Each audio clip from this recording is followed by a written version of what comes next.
Each month, I stand at the threshold, holding the door open to you, the witch, the seeker, the mystic, who is looking to understand their path a little bit better and to understand their magic. Twice monthly, I offer classes to our community. In our Seekers Alley, I offer a free class to everyone where we discuss a very specific esoteric topic. The second class of each month is reserved for our inner circle, and this is where we go deep. This is where we take theory and we put it to action, where we can see how our magic flows out into the world to create the change we most desire. And when you support the Rebel Mystic Coven, you are directly supporting this podcast and the Unbound Priestess podcast, showing me that all the effort that goes into producing each and every episode is worth it and that you love what we produce. I look forward to seeing you in the Coven. I hope you will join me soon. Check the link in the show notes for more information or visit leandrawitchwood.com to join the Coven. Welcome to the Unbound Priestess podcast, a transformative space where we delve into potent conversations, guided practices, and profound teachings designed to help you nourish your sacred gifts, reclaim your personal power, and break free from limiting beliefs. So we were talking about healing the land at Pine Notch. And you were asking me questions. So let's start from there. My question initially is that when Leandra first came here to work on Pine Notch the first time, and I specifically asked her to come here to do this particular working because the land definitely needed some sort of support, help, attention that I did not know how to do. And so my question to Leandra is what did she call in when she was walking around the property and doing her work? Yeah. So when I do this work, when I walk around damaged land, and it really in all my everyday work, when I'm working with the energies, I'm working with my higher self. Not necessarily deities. Sometimes I will. I do have relationships with certain deities that I work with, but for the most part, it is my higher self. And through my work, what I have developed are 9 divine feminine archetypes. And they are aspects of my spiritual self. So think of them as facets to the whole. And they all come together and work. So specifically, when we arrived on the property and you took me up to where the heaviest damage was done to the property, where all the logging was done, and we're walking around, and you're following behind with the wagon that had all the tools in it that I perceived I might need to use. I started to summon the mother, the great mother. And that is where I wanted to show the land that I'm there to nurture, that I'm there to help. So I'm connecting that energy of the divine feminine archetype of the great mother. Now, and don't think of the great mother as this one that is all sacrificing. She's nurturing, she's guiding, yes, but she's not the typical mother archetype we see in patriarchal society where we currently live and function. This is an archetype that knows her worth, and it's not her worth isn't seated solely in her ability to have babies and take care of the home and make men happy. Her worth is in her ability to nurture. Then I called upon the medicine woman. The medicine woman is one of the archetypes that works almost directly with the great mother to heal. So she has the plant knowledge.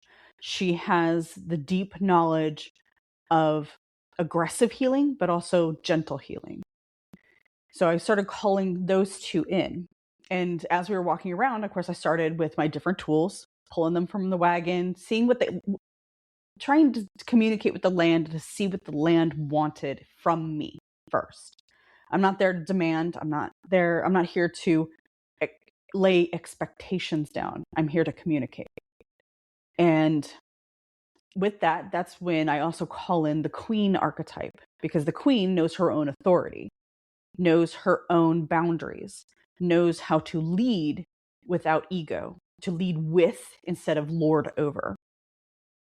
So I arrived with those 3 initially to express to the land that I'm here to facilitate healing, both in gentle ways and aggressive ways, whichever that might be. So, we're walking around. I started with a drum. I did some tingsha bells. I had, different aspects that I needed to work through to get a feel for the land of the energy. And using those archetypes is how I was able to get a sense. And it ended up being my own voice that the land wanted to hear. Well, and I want to give a visual of the cart, right? Because we pulled up with the cart, and I had this foldable wagon, and I knew that we were going to be walking in the backyard, and there's trails and stuff, but it's not like there's a road. You can drive to it. Yeah. And so we start unloading and putting things into this cart, and there's drums, there's smudge pots, there's candles, there's bells, there's more herb things, there's more. So the cart was full. Mm-hmm. And then I remember Leandra grabbing the one pot, and she just starts walking. And so I'm behind, pulling this wagon up along these trails, and I'd see her get to a fork, and she'd pause, and then she'd move off in a direction.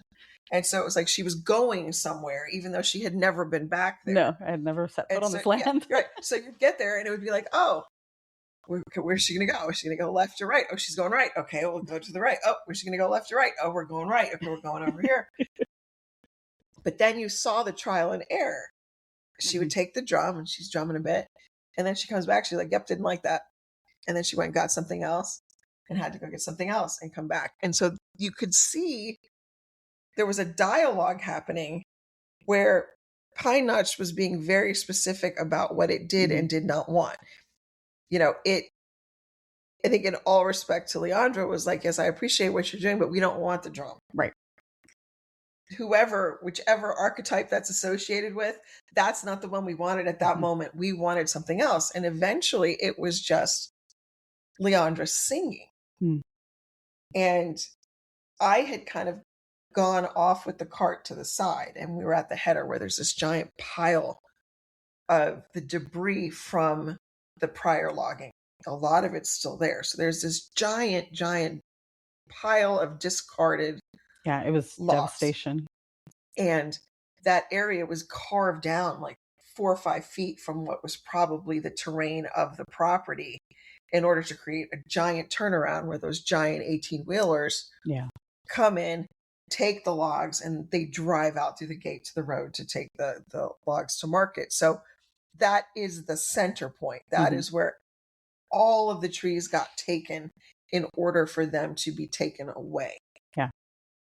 And so when Leandra was singing, she was walking behind one of the bigger piles. And I was just kind of, like I said, I was sitting over to the corner watching. Yeah.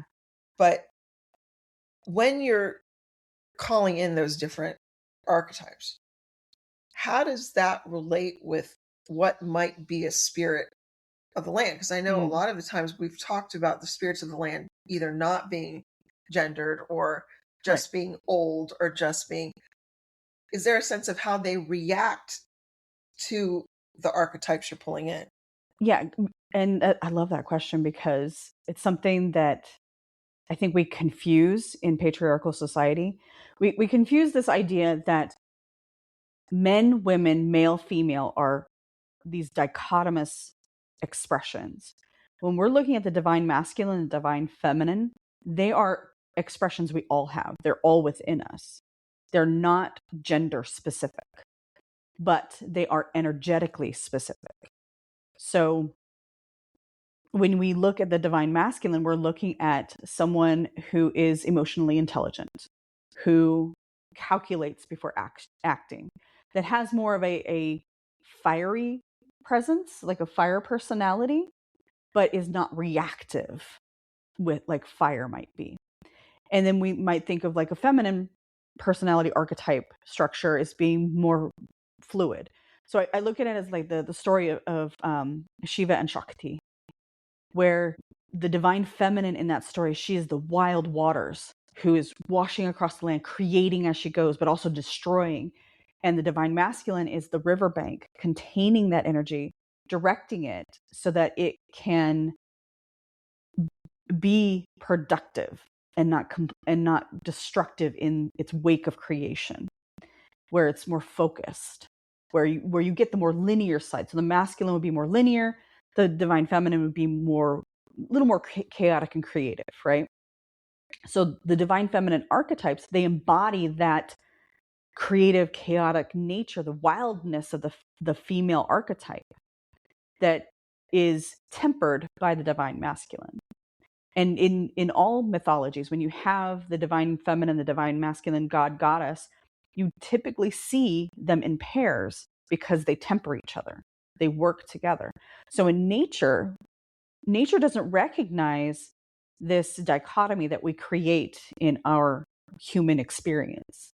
They recognize energy. Is your energy chaotic? Is it more organized?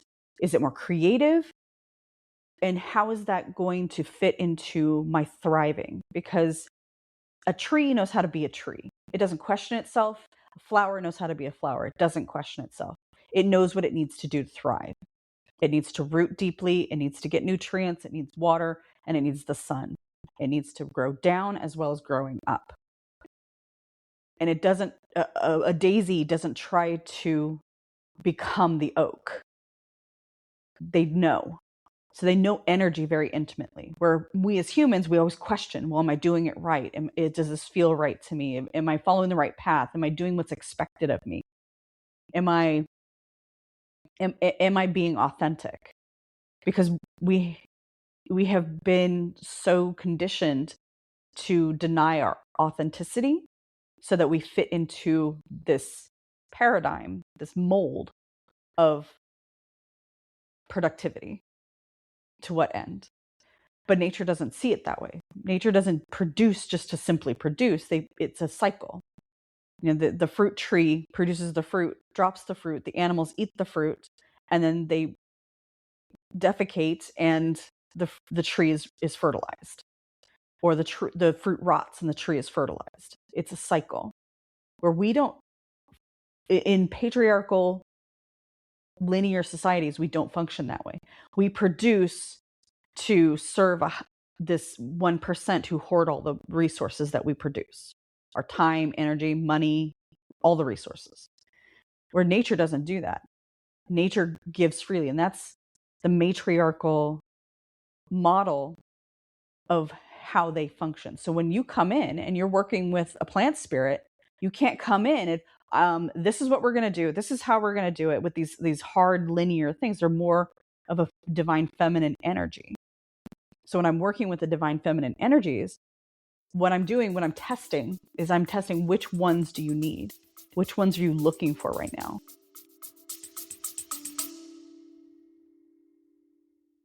Whether you've been practicing for 30 days or 30 years, most of us reach a point when our magic feels like it's just not fully working. Like you have some powerful flashes, but your magic feels exhausted in between. And there's a reason for that.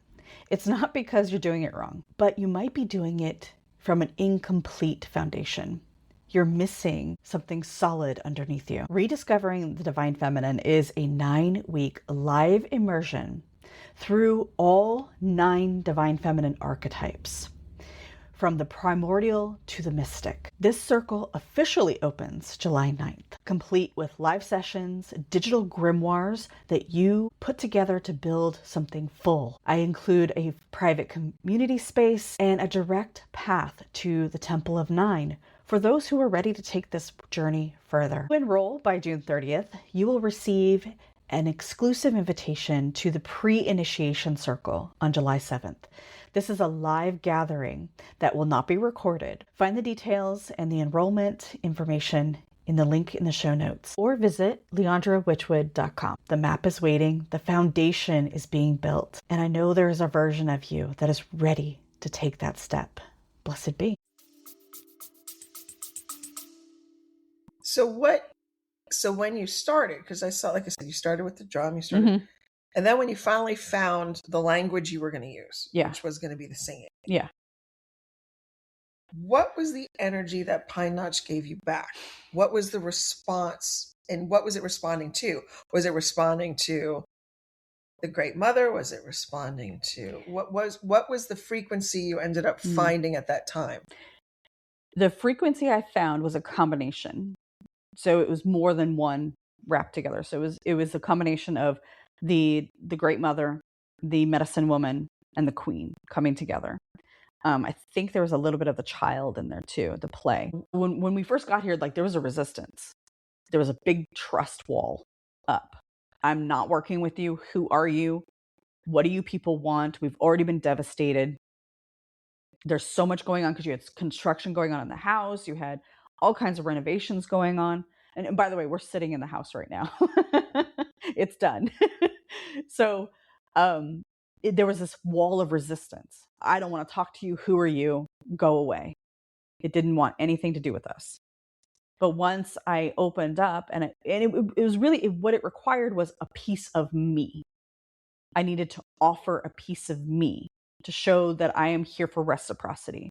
I'm here for a genuine purpose. I am authentic in why I'm here. And it needed that authentic expression from the core of myself. So the singing was that core expression. And once the words started to flow out and the melody started flowing out, that wall came down. And still, like, it's still taking time. Like, we're still working with Pine Notch a year later to get it to be completely on board, but it's more receptive. It's definitely showing more of itself, like Grandpa Hemlock. Tell everybody about that, the tree. Grandpa Hemlockies. Aren't we cute? Grandpa Hemlock is its own. It truly is its own story, because we had gotten the property in July of 2024, and there's a winding driveway and there's a curve, and then it comes up to the house. It comes to the big open clearing where the house is. And for over a year, we were driving back and forth on this driveway for a year, for a little over a year. We had been, if we took the ATVs out, and here's also a difference in that I would say for almost a year, we rarely went out back. Yeah.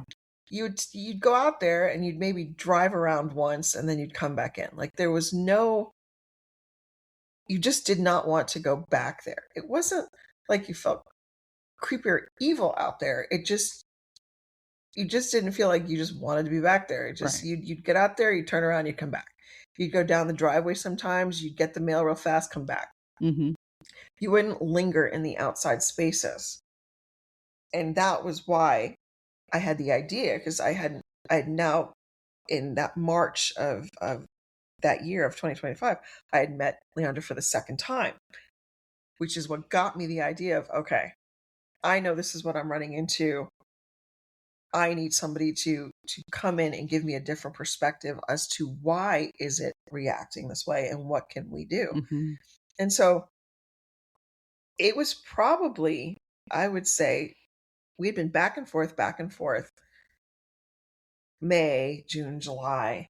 And again, we're trying to get things done. We're trying to work outside. We're trying to get traction with contractors and just hitting roadblocks every direction we turned. There was some undiscovered disaster. That's what it was. There was some no joke. Yeah, some undiscovered disaster for a property that was supposed to be turnkey. But there was these undiscovered disasters that, when there was finally like another return in August, where Leandra had now been up there twice. Come up in August, and you kind of had to make that mental decision of, okay, I'm going to start going back there. So every day, 5:30, get on the ATV and go right. And there's a circle trailers, and so you can kind of go around the middle. And I would give you homework to do too. You kind of go to the corner. And so I would load up my supplies in the back of the ATV, and I'd go out there with my, burn this, do that, have this, stand at the crossroads, clear out anything that was negative, that didn't need to be there. So I'm doing this homework in the interim. So I was driving back down this trail. I've now been on this trail multiple times, the driveway, every day. And I'm coming down the driveway and I look to the right and I'm like, I had not, because when they logged, they took every big tree. And when I say big trees, these are trees with a 3.5, 4 foot diameter. You look up in the canopy and there's these massive holes where one tree had stood. So I was kind of looking for big trees. Like, were there any left? And so I'm coming down the driveway and I look and I'm like, that's a big tree. But I had never seen it before. So I parked there, stopped the ATV and literally it's off the driveway. Like it's maybe it's right there. Maybe like 50 feet off of the driveway, 100 feet off the driveway is this tree. And I've never seen a tree shaped like this before. It's got branches that curve up all to the point of almost like a spade. Yeah, like a spade. All of and these are big branches. That they just curl up and point up in the middle. Looks like something you would see in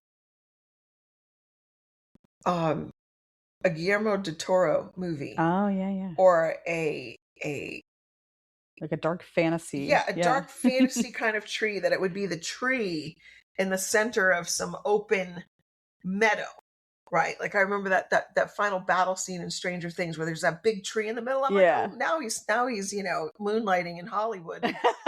Because it was a similar shaped tree. I'm looking at this tree and it's not alive. Like it's alive, but it's not alive. There's no leaves or needles on it because it's definitely a hemlock. It's an old tree. It's an old tree. So it is at that stage of maybe it has stopped producing in the last, because it's not rotted, it's not collapsing, it's still very solid. And I'm like, where has this thing been? Like, it is massive. It is not something like, once you see it, you can't unsee it. Like, you drive up the driveway and you look to the left, you're like, there it is. Right. Where was it before? Never saw it. Because Leandra and I had walked down the driveway. We had walked up that trail. Right. Never saw it. Yeah. We never saw it. Nope. And so it's now September and Leandra was going to be doing a retreat. So another friend of ours was flying in as a surprise. So I brought her to stay here at Pine Notch because Leandra was staying at the Hudson House, which is another property over in North Creek. And I was so excited to show our friend the hemlock. And we started calling it Grandpa Hemlock, right? The tree that I had not seen for a year and a half. Yes. That now is just showing up. Like it's there all the time. So we went to go because we stayed here that night. And then that next morning, bright and early, we're going to go. So I'm like, oh, I'm going to show you Grandpa Hemlock from the car. Like we were in the car. I was like, I'll park here and show you. Show the tree. And I'm looking where I'm like, that's where it's supposed to be. And I'm pulling forward, pulling backwards, pulling forwards. And I'm looking and I'm like, where'd it go? And she's like, well, where is it? I'm like, it's right there. It's right there. And she's going to give me a side eye. I've been talking up this tree, right? Oh, this tree is so massive. I'd sent people pictures of this tree. Yes. Shared pictures of this tree. And I'm like, we're going to see it, in real life. There's no tree. And so we went back and forth, no tree. And then we went back and we went to the other house. We did not see the tree until that evening. He is one of those mysteries. Oh, yeah. Of like, we can't forget, it's almost like he phases in and out. Because he was invisible. Right. Legit invisible. You didn't see it. I didn't see it. I didn't see it. Yeah. Our friend didn't see it. No, and there's been times when you told me, like, oh, go say hi to Grandpa Hemlock. And I'm like, okay, I'm going to go up the trail. I'm like, where the hell is he? Like, find it. Okay. You don't want to talk to me right now. That's fine. But yeah, we think that he definitely like has his own portal, or he is a portal that just phases in and out.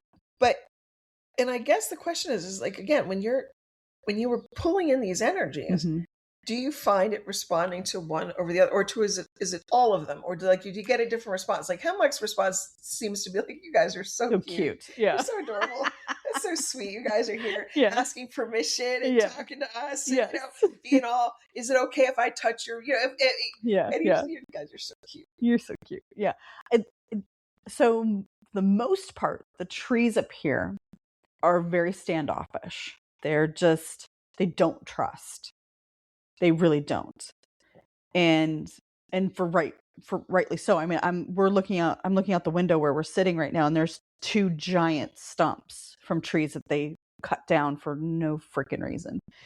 And the one is still alive. It's trying to regrow, which that's the tenacity of nature. But definitely when you come up here, there is definitely a, why are you here? What do you want? And why should I care? Like, they're expecting devastation. And the history of this property is, it's one of tragedy and devastation and betrayal. So that's expected. So when I come up here and I'm working with this land, I'm trying to build that trust. So I do find that the different archetypes that I pull in, they will respond differently. Like, I will not pull in necessarily the warrior or the primordial or the dark goddess archetypes in this space, because they're a little more aggressive than what I think I need to work with here. I bring in the warrior when I'm doing protection, when I'm building boundaries of protection for this land. But mostly I'm bringing in the child, the mother. I'll bring in the mystic occasionally, and the queen, and even the enchantress, because I want to attract the right people to this property. The people who will adore it the way you do, the way I do, so that it knows that it is loved, and there's a legacy being built here, something that's bigger than just an Airbnb you can rent for a week and enjoy the space. I've held women's retreats up here.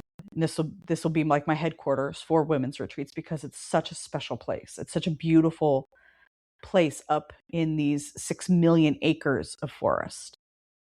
And there's so much more to this space than just forest and a nice place to stay. So when I'm bringing in those archetypes, I'm trying to get the land to realize that we're here for a bigger purpose, and we're here to be stewards, not to rape and pillage, essentially.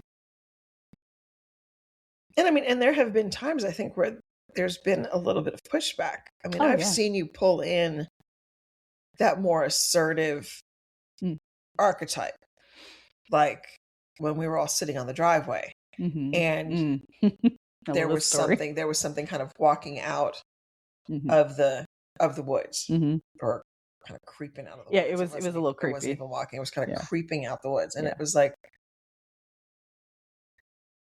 what when that happens, and you are,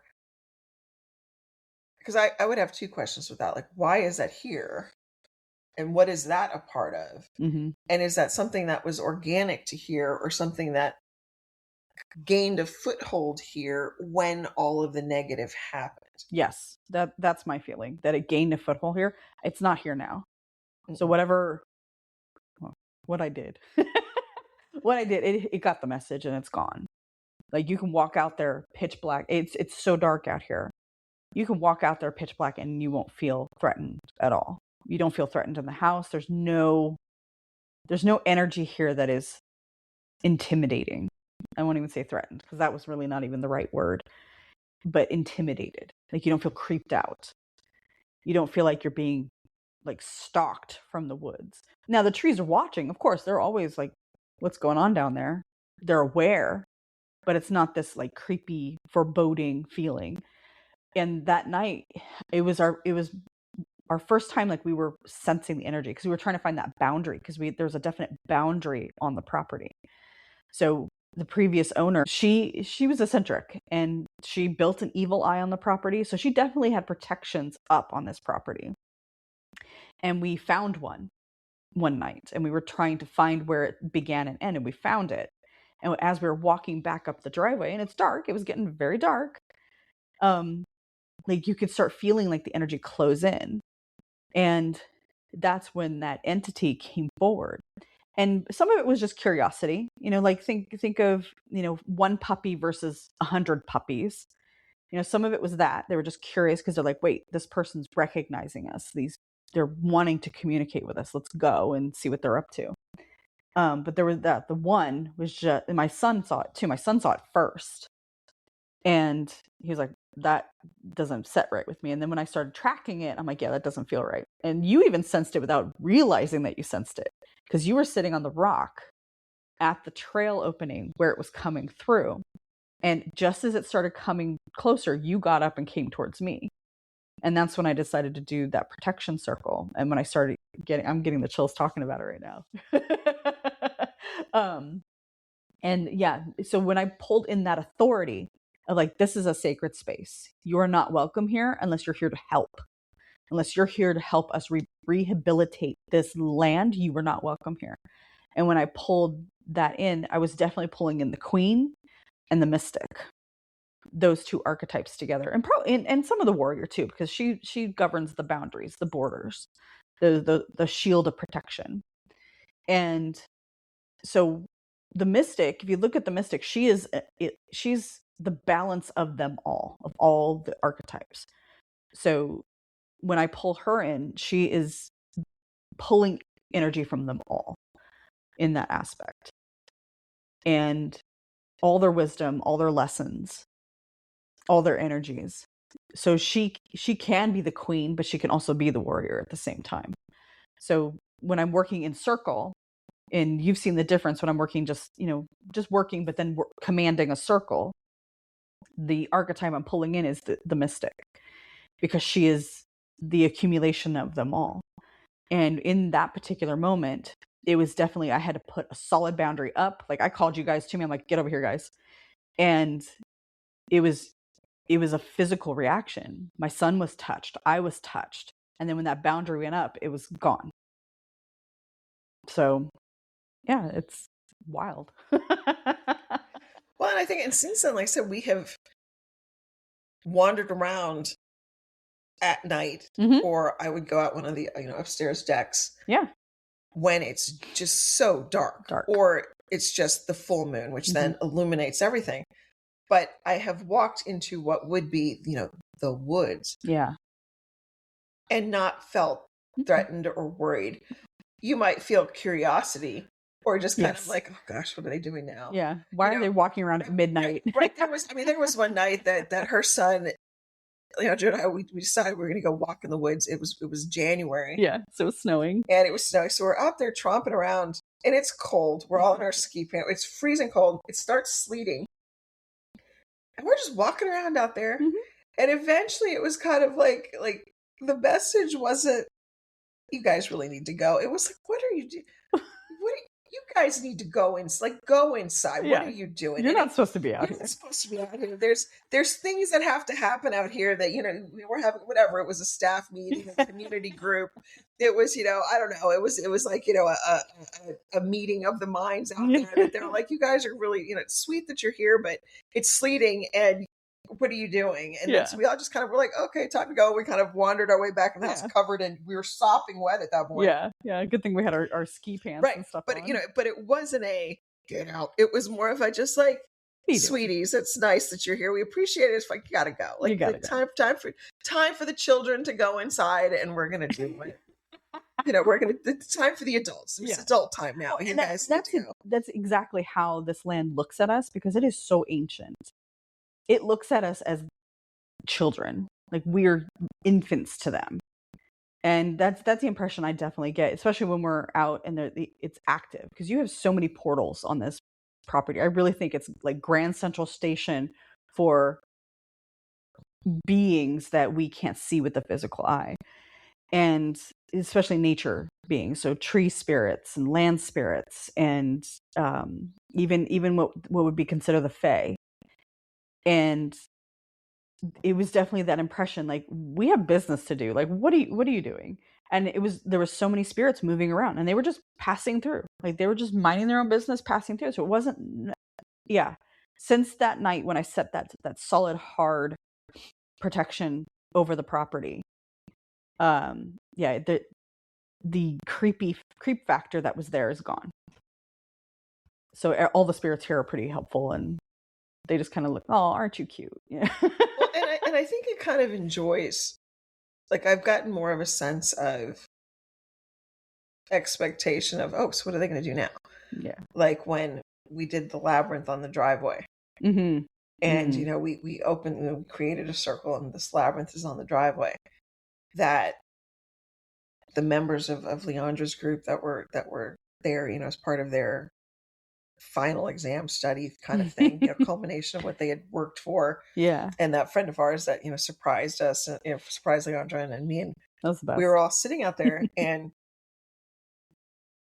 the curiosity was so there. Like, you could see people, things were popping up and moving around and looking and being like, oh, what are they up to? Because I pretty much can guarantee that at least for, the 5 or 6 years that the owners we purchased it from had the house, there had been none of that. Whereas prior to that, Marion's stewardship of, 20 years, as best as we can figure, she was very much,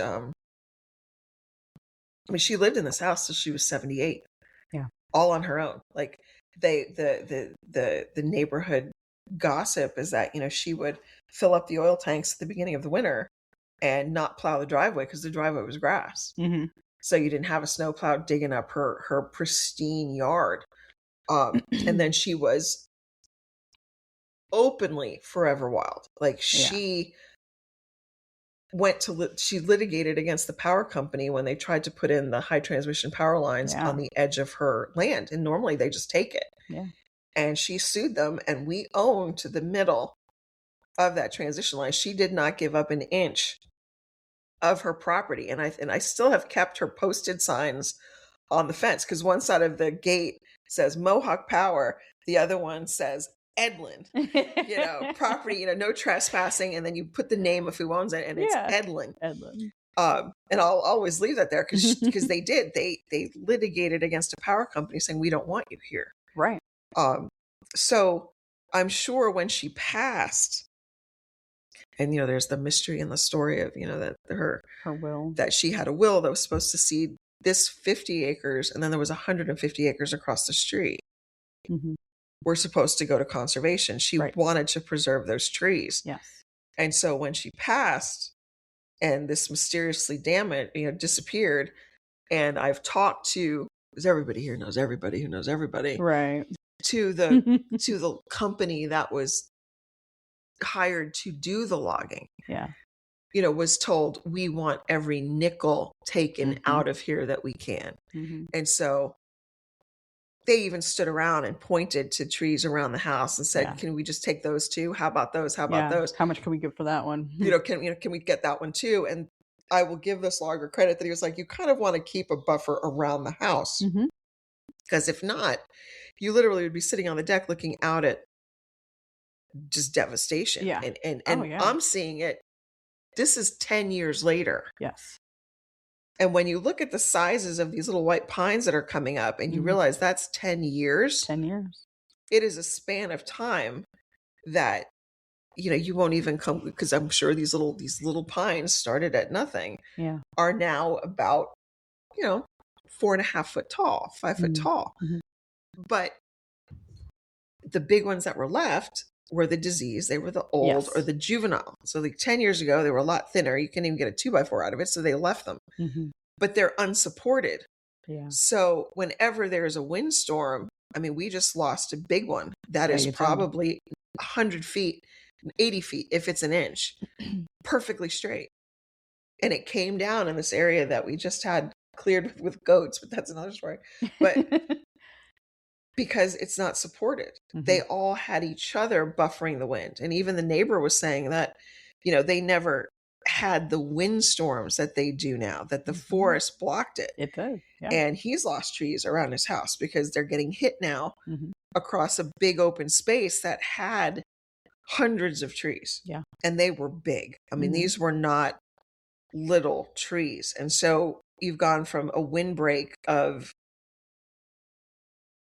4 foot wide trunk trees to nothing. Right.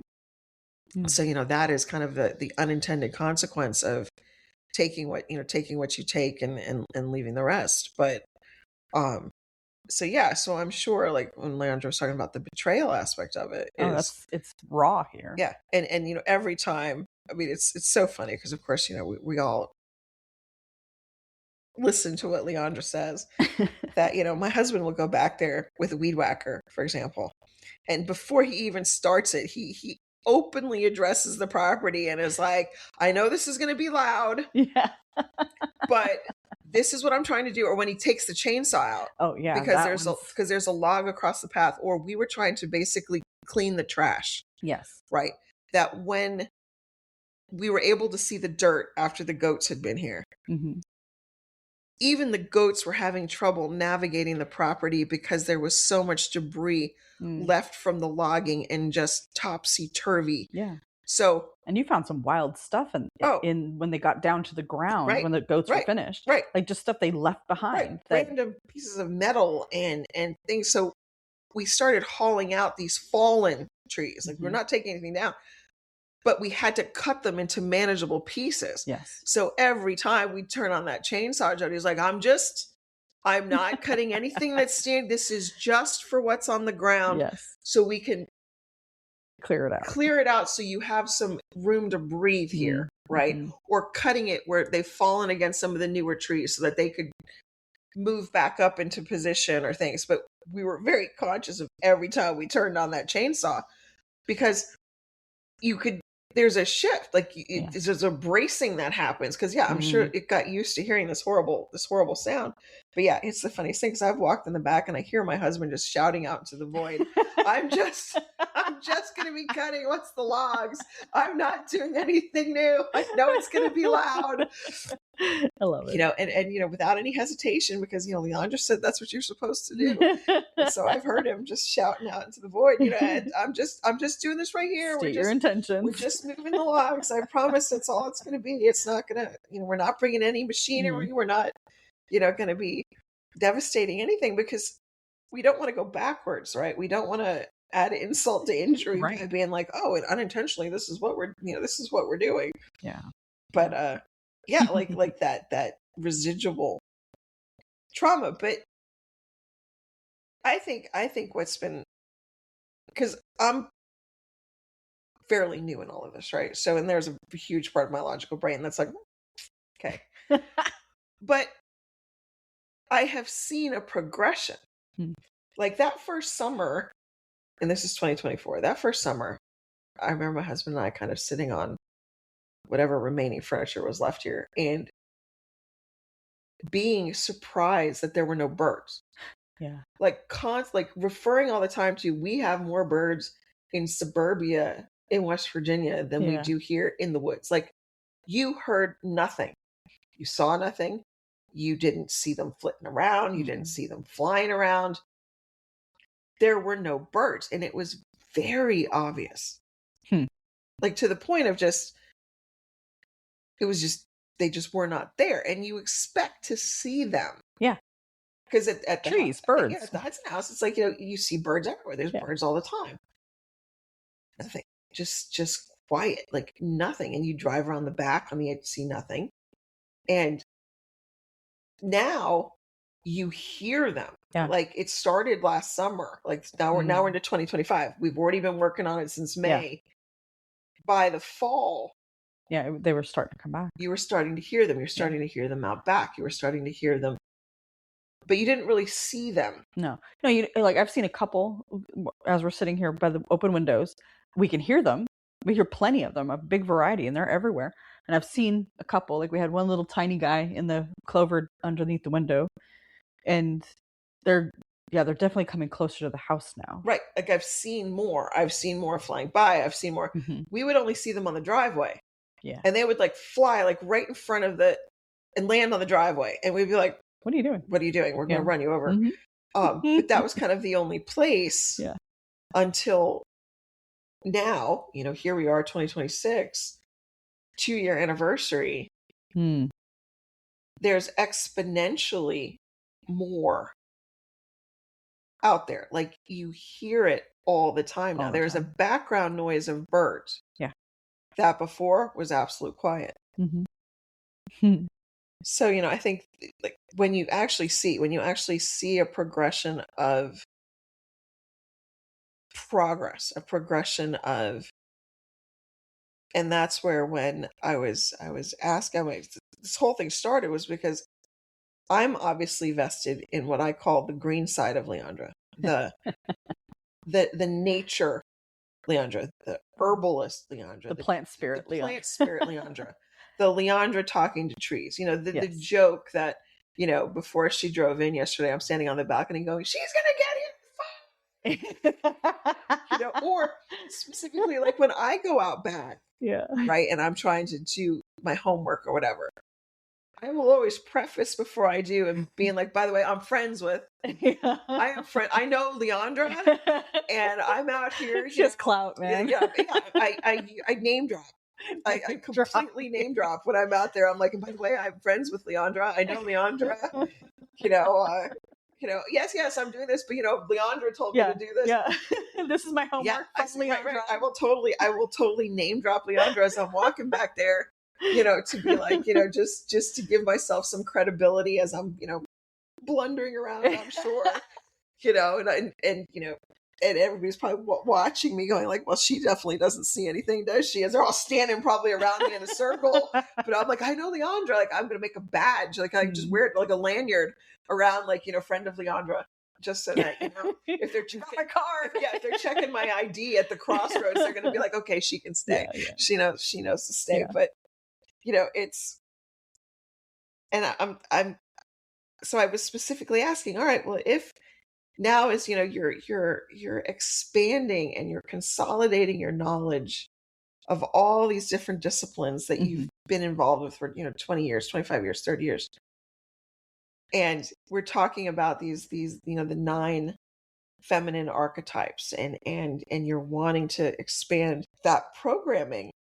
This conversation started because I was worried that part was going to be archived or moved on, not used. I can't archive that. No, but I didn't. In my lack of knowledge, I was not equating them as being similar. I thought that there's the green stuff that she does, and there's the talking to the trees and to the fae and to the land spirits and the tree spirits and the things that are back there. And then there's this work she does with the 9 feminine archetypes for other things. And so I was worried about asking the question because I didn't really know the answer before I asked it. And being the lawyer that you are, you want to know the answer. I'd like to know the answer before I ask a question, because I'm like, why am I going to ask the question if I don't know the answer? Out of concern. And can't you, do they interact? Do they exist together? I'm feeling better now that, because I didn't want to lose that initial.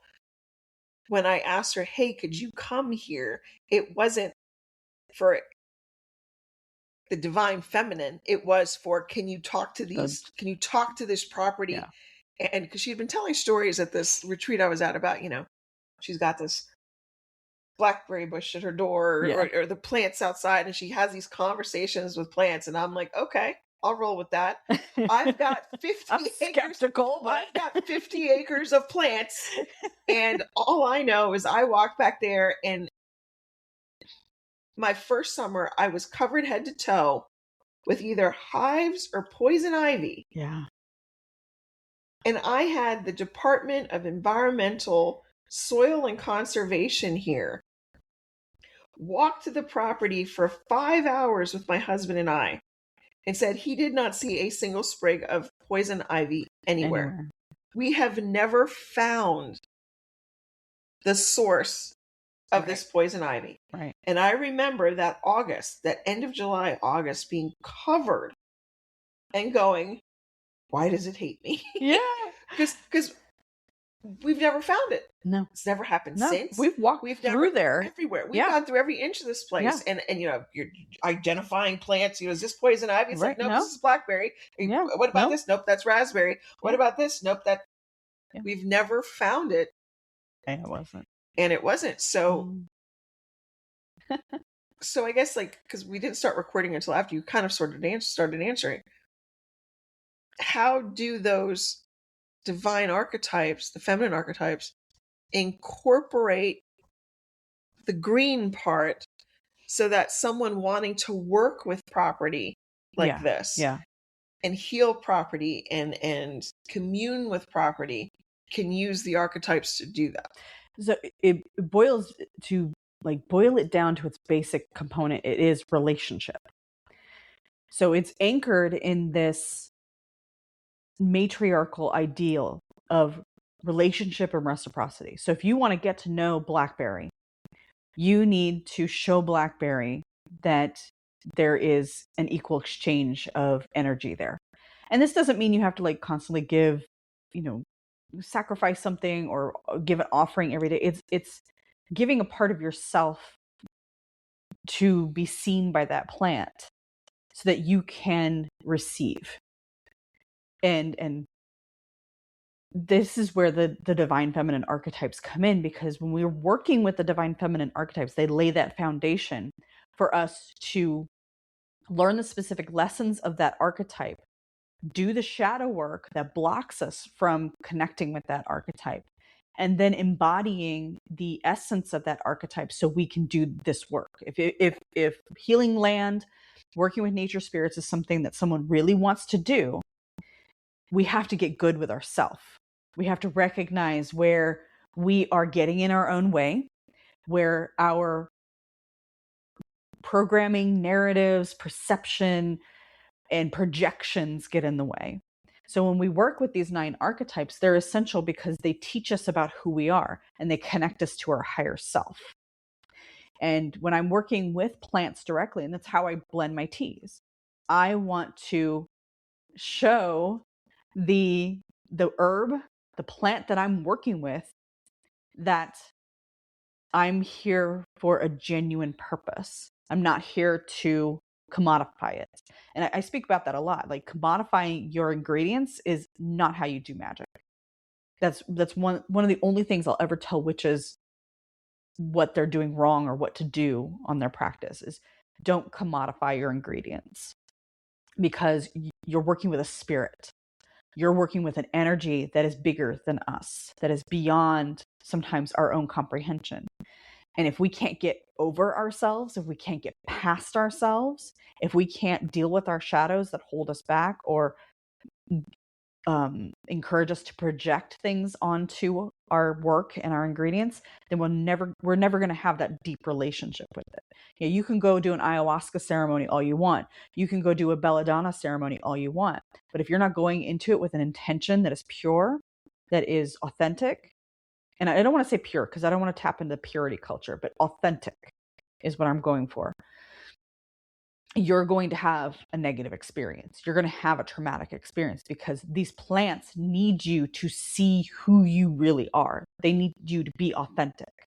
They need you to step into your power authentically, not through ego, not through money grabbing, not through buzzwords or what was popular on Instagram and that aesthetic point of view of witchcraft, but your authentic expression.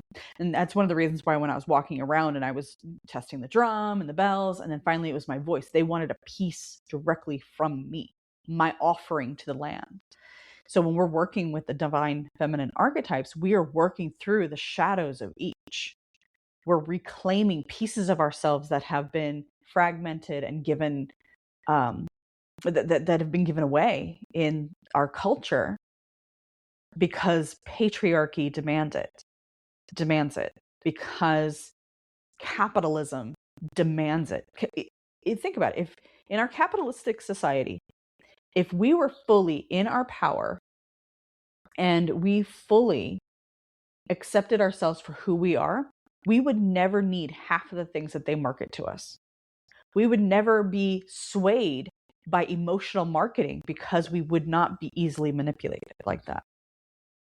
So it is in the best interest of patriarchy and capitalism to keep us questioning who we are and our validity and our own authority through our own lived experience. So the divine feminine archetypes, they teach you how to live your own authority, how to recognize your own authority, your own lived experience, and how to become more authentic in your expression and do that shadow work. So if you're not doing that shadow work, you're going to have a harder time connecting with these plants. You're going to be blowing cinnamon out your door and thinking that's going to work, when really the cinnamon's going, what's going on here? Like, why are we doing this? I'm not working with you. And it might work a couple of times, but then you'll start seeing it. It'll happen eventually, where all the blessings you received will be removed, and it'll be washed clean, and it might take some things with it that you didn't want taken away. So that's why I really caution against just using willy-nilly. Oh, I'm gonna go to ChatGPT and I'm gonna Google what's some good protection herbs, and I'm just gonna go from there. Do your research, do your homework, know when, why, and how you would use that herb. Brew. I just led a class on using brew, and the discussion in the class was how rue has been that ancient curse breaker, that deep, quick, fiery cleanser and cord breaker. But you use it specifically. You don't use it willy-nilly because it is so aggressive in what it does. You pair it with another herb like hyssop or hyssop, because when you have something that's so aggressive, you want something that tempers it. Again, going back to the divine feminine, divine masculine models. The divine feminine will tear through, creating and destroying, while the divine masculine is going to go, okay, let's keep it in this lane. Let me help direct you. Okay, over here needs some attention. Let's go over here. It's not caging the energy. It's directing it with intention. So that's what we're doing with the divine feminine archetypes. We are taking our intention, whether it's running a business, starting a business, doing a spell, cleaning our home. It's taking that intention and concentrating it down to its authentic purpose. You want to clean your home because you want a clear energetic space that is easy to live in, that you're not tripping over things, that you're not eating over dust or having slop on the counters with ants and bugs and that sort of thing. That's the intention, right? So when we go in magically and we're trying to clean our home, that's what we're doing. We're clearing our space to make room for the things we need and want in our life, because we're clearing out the things that don't belong. And that's what they teach us, but on different levels and in different aspects. Well, and I think that, as we're sitting here today, and what we're going to do today, to report back tomorrow morning on our Pine Notch update, the Pine Notch Chronicles. I love it. That we need to, I'm curious today to go back there, of course, with the VIP guest, of course. Oh, of course. That it's now I don't have to be I know her. I'm going to be she's right here. Look, she's we'll drive around. We'll drive around so she can wave. Oh yeah, to everybody. I went yesterday and did a little bit of that as we go by, but to kind of see how, if the practice has evolved, that we're invoking different things, or we're getting a different energy back in order to kind of set it for now until we're back in September for our retreat. To what we can do with having that mix of the progression. Like I said, I'm now looking at almost a 2-year, and Leandra was not here for the first year. She only came in for the second year. Yeah. And so the shift is dramatic. It was between Leandra and goats. I don't think I could have shifted it any more dramatically than what happened. Right. But, while we're here, I want to get, I guess, that feedback loop of, okay, what's happening with the property now? What's the progress plan?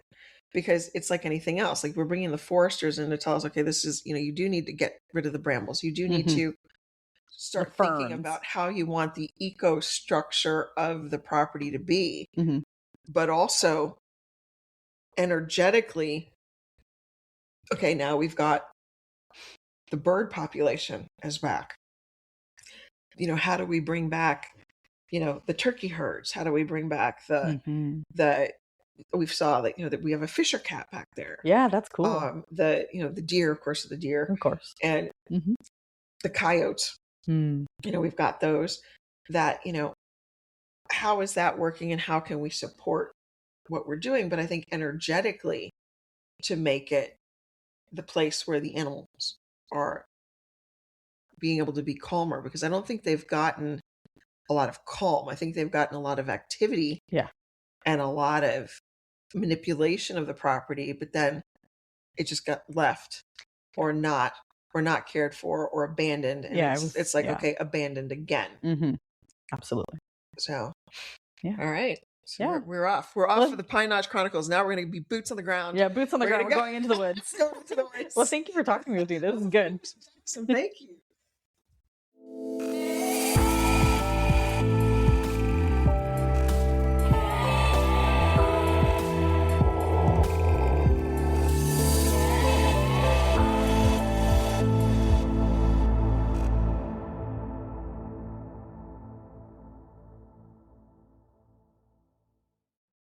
On August 28th, I'm going live and it's free. Join me for a free live event for witchy business owners who are ready to stop running their businesses like everyone else and start building something rooted in the divine feminine and magic.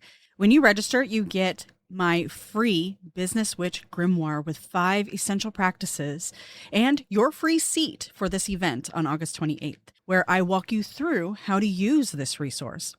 It's free, it's live, and it leads you to Hex the Hustle, my 4-week Business Witch immersion in October. Register using the link in the show notes or visit my website, leandrawitchwood.com. Blessed be.